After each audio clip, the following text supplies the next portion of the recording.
नमस्कार साथियों, मैं हूं जनक लाल राठौर। आप देख रहे हैं छोटा किसान।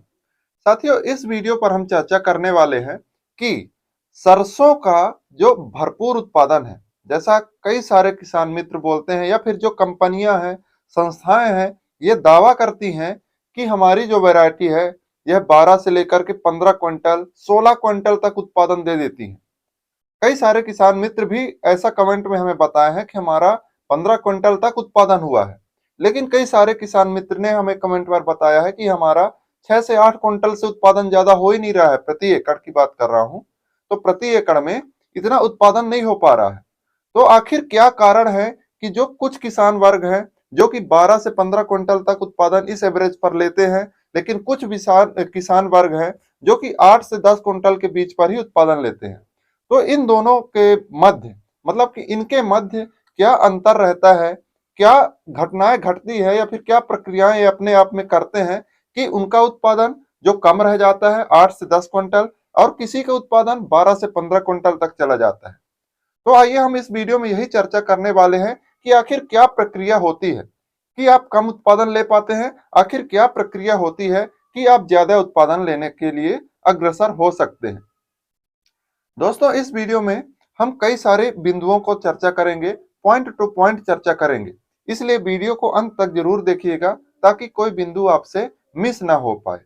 आइए शुरू करते हैं। इससे पहले एक छोटा सा निवेदन है, अगर अभी तक हमारे चैनल को सब्सक्राइब नहीं किया है तो कृपया सब्सक्राइब कर लें और बेल आइकन को भी प्रेस कर लें, जिससे वीडियो का नोटिफिकेशन आप तक जल्दी से पहुंचे। अब चलते हैं। सबसे पहले अगर मैं बात करूं तो उन्नत वैरायटी का सिलेक्शन, यह बहुत ही विशेष रूप से प्रभावित करता है आपके उत्पादन को। तो उन्नत वैरायटियों का सिलेक्शन आजकल, वैसे तो यूट्यूब का जमाना है, तो हर एक किसान भाई एक दूसरे से कनेक्ट है और वह कौन सी किस्म अधिक उत्पादन देती है उनकी जानकारी प्राप्त कर पाते हैं। तो जानकारी प्राप्त होने के कारण वह अभी अधिकतर उन्नत किस्मों का ही सिलेक्शन करते हैं। अब उन्नत किस्मों का सिलेक्शन तो आप करना सीख गए हैं। वैसे जितनी भी महंगी सी महंगी वैरायटियां हैं, जैसे मैं पायोनियर की बात करूं, सबसे टॉप पर है और महंगी में पर भी सबसे टॉप पर है। और उसी का अगर मैं कमेंट पर मैं अपने अपने जो कुछ वीडियो डाले हैं उनके कमेंट की अगर मैं बात करूं, तो किसी में कमेंट आया है कि सर हमारा 6 क्विंटल ही उत्पादन हो पा रहा है प्रति एकड़, कोई बोल रहे हैं 8 क्विंटल ही उत्पादन हो पा रहा है, वहीं कोई वर्ग ऐसा है वो बोल रहा है कि हमारा 12 से 15 के बीच पर उत्पादन हो पा रहा है। तो यह क्या प्रक्रिया है? तो उन्नत किस्मों का सिलेक्शन आपको करना आना चाहिए। तो आपने, आशा है कि आपने उन्नत किस्मों का सिलेक्शन कर लिया है। इसके बाद जो विशेष कार्य आता है वह खेत की तैयारी।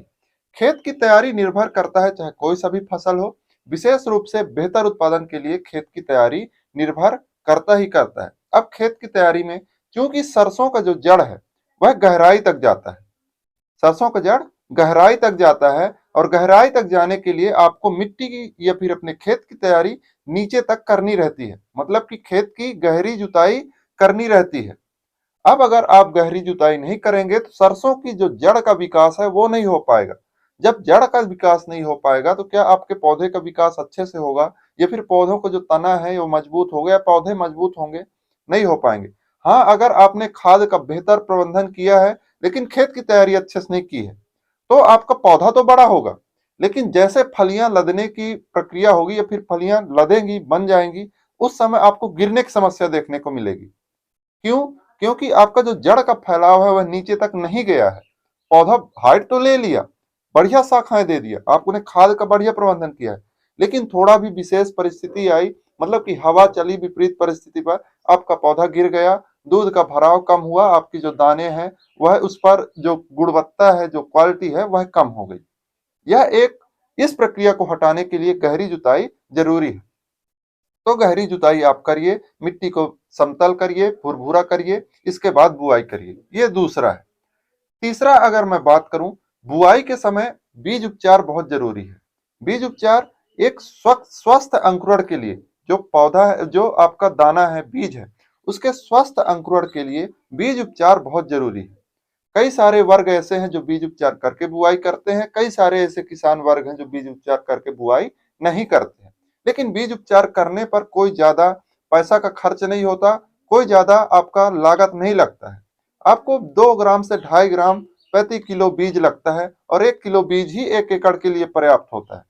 तो आप समझ लीजिए अगर 5 एकड़ पर बुआई कर रहे हैं, बहुत बड़ा एरिया होता है 5 एकड़, उस पर आपको कितना मात्रा लगेगा? अगर केमिकल की बात करूं लगभग 10 से 12 ग्राम। तो आप बीज उपचार जरूर करें, स्वस्थ अंकुरण के लिए यह बहुत जरूरी है। इसके बाद खाद का प्रबंधन। दोस्तों वीडियो लंबा जरूर होगा, आपको अंत तक बने रहना है। अगर आप स्किप करना चाहें तो कर सकते हैं, लेकिन पूरी जानकारी आपको नहीं मिल पाएगी। अंत तक बने रहिए, वीडियो लंबा होगा लेकिन जानकारी शानदार होने वाली है, ये गारंटी है।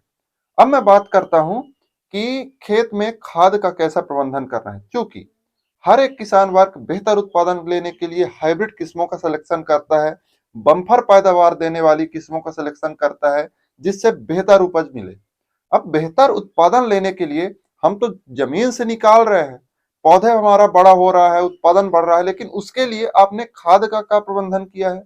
खाद आप कितना डाल रहे हैं, ये भी निर्भर करेगा। पौधा जितना ग्रोथ करेगा उतना अधिक पोषक तत्व की आवश्यकता पौधों को पड़ेगी। तो आप उतना दे रहे हैं कि नहीं दे रहे हैं, ये निर्भर करता है आपके उत्पादन पर।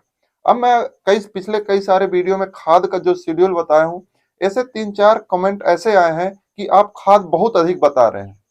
आप यह भी देखिए कि आप वैरायटी कौन सा चुनाव कर रहे हैं, वैरायटी आप किस प्रकार की ले रहे हैं। आपका 12 से 15 क्विंटल उत्पादन देने में वह वैरायटी सक्षम है, अगर उस प्रकार से खाद उसको नहीं मिल पा रहा है तो क्या वह उत्पादन देगा? नहीं दे पाएगा। उसको उसी प्रकार से आपको पोषक तत्वों की भी आवश्यकता पड़ती है।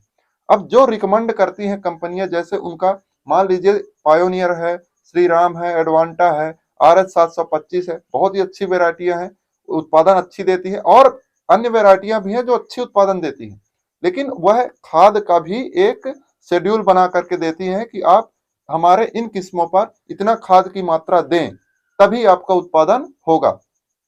अब आप क्या करते हैं कि हम एक बोरी DAP डाल करके बुआई कर दिए, लास्ट में यूरिया दे दिए एक पानी पर, दिए या दिए दिए भी या फिर नहीं भी दिए, ये भी होता है। दे भी दिए तो दे दिए, नहीं दिए तो नहीं दिए, लेकिन हमको उत्पादन पूरा चाहिए, ऐसे नहीं होगा। उत्पादन पूरा लेने के लिए वह जो प्रक्रिया है उसको भी फॉलो करना पड़ेगा, जो शुरू से अंत तक जो प्रक्रिया है उसको भी फॉलो करना पड़ेगा, तभी आपको बेहतर उत्पादन मिलेगा। अब खाद में कुछ निम्न खाद हैं जिनको हम शेड्यूल से जाने तो गोबर की खाद लगभग 3 ट्रॉली प्रति एकड़ लगभग लगता ही लगता है। इसके बाद अगर मैं यूरिया की बात करूं तो शुरू से अंत तक प्रति एकड़ आपका लगभग 80 किलो के आसपास यूरिया लग जाता है। यह एक निर्देशित मात्रा है और खाद निर्भर करता है आपके मिट्टी पर, आपके खेत पर किस प्रकार की उर्वरता है, किस प्रकार की पोषक तत्व उसमें उपलब्ध है, किस प्रकार की पोषक तत्व की कमी है। तो वह आपको कैसे पता चलेगा? मिट्टी की परीक्षण के बाद। तो आप मिट्टी का परीक्षण करवा लें, अगर करवाना है। एक बार करवा लेंगे तो आपको अनुमान हो जाएगा कि हमारी मिट्टी पर किस चीज की कमी है, क्या हम डालें। ऐसे कई सारे किसान भाई हैं, किसान मित्र हैं जो आज तक मिट्टी परीक्षण नहीं कराए हैं लेकिन खाद डाल रहे हैं, उनका उत्पादन भी हो रहा है। तो उनको यह तो पता है कि हमारा उत्पादन हो रहा है, तो हम एक बोरी पर ही उत्पादन हो रहा है, तो उनको यह तो पता है कि हमारी मिट्टी की उर्वरता शक्ति अच्छी है तो एक बोरी में उत्पादन हो रहा है। और जिनकी मिट्टी की उर्वरा शक्ति अच्छी नहीं है, उसका उसको पूरा शेड्यूल देना पड़ेगा। तो उसका पूरा शेड्यूल में आपका 80 किलोग्राम यूरिया मैंने बताया, तो आपका DAP भी लगभग 50 किलोग्राम के आसपास लग सकता है, लगभग। वहीं अगर SSP डालें तो DAP से जस्ट 1.5 गुना या डबल कर लीजिए, इतना आपको लग सकता है। सल्फर सरसों में लगभग 5 से 8 किलोग्राम प्रति एकड़ लग सकता है, बढ़िया उत्पादन लेने के लिए। वहीं पोटास की मैं बात करूं तो लगभग 25 किलोग्राम प्रति एकड़ लग सकता है। अब मैंने एक बार और बता देनी है कि यह सभी खाद आपकी मिट्टी की उर्वरा शक्ति के अनुसार ही निर्भर करता है। जरूरी नहीं है कि आपकी मिट्टी की उर्वरा शक्ति अच्छी है फिर भी आप ये सभी खाद डाल दें। अगर अच्छी है तो आप इन खादों को कम करिए, अगर कम है तो आप पूरा शेड्यूल दीजिए। इस प्रकार से आपका उत्पादन हो सकता है अच्छा। अब इसके बाद कुछ यह भी रिकमेंडेशन आता है कि आप स्प्रे कितना कर रहे हैं, किस प्रकार की स्प्रे कर रहे हैं। जहां आपका पौधा अधिक बढ़वार ले रहा है, ग्रोथ ले रहा है, वहां आपको ग्रोथ रेगुलेटर का स्प्रे करना है, ना कि ग्रोथ प्रमोटर का। ग्रोथ रेगुलेटर आपके ग्रोथ को कम करेगा, बढ़वार को कम करेगा और शाखाओं का फुटाव अधिक करेगा। तो वहां पास आपको यह जानकारी होनी चाहिए किस अवस्था पर किस टॉनिक का उपयोग करें। जहां आपकी ग्रोथ नहीं दिख रही है वहां ग्रोथ प्रमोटर का उपयोग करें, जिससे आपका ग्रोथ का मतलब कि जो पौधों का हाइट ले ग्रोथ ले।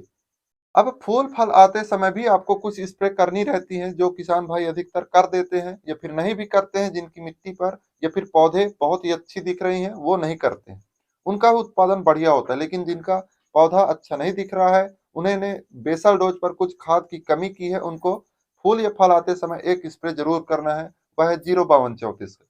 यह विशेष रूप से अगर आप कर रहे हैं तो उत्पादन विशेष रूप से बढ़ेगा ही बढ़ेगा।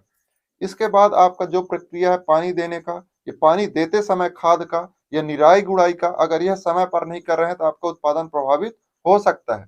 तो ये सभी चीजें हैं जो आप अगर कर रहे हैं समय पर तो आपका उत्पादन बढ़िया होना ही होना है।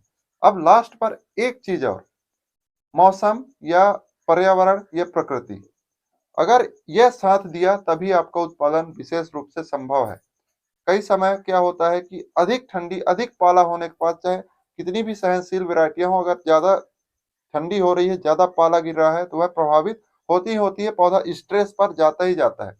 अब स्ट्रेस से हटाने के लिए पौधों को टॉनिक का उपयोग किया जाता है, सल्फर का उपयोग किया जाता है, बोरान का स्प्रे किया जाता है, इन सब का स्प्रे आप कर सकते हैं।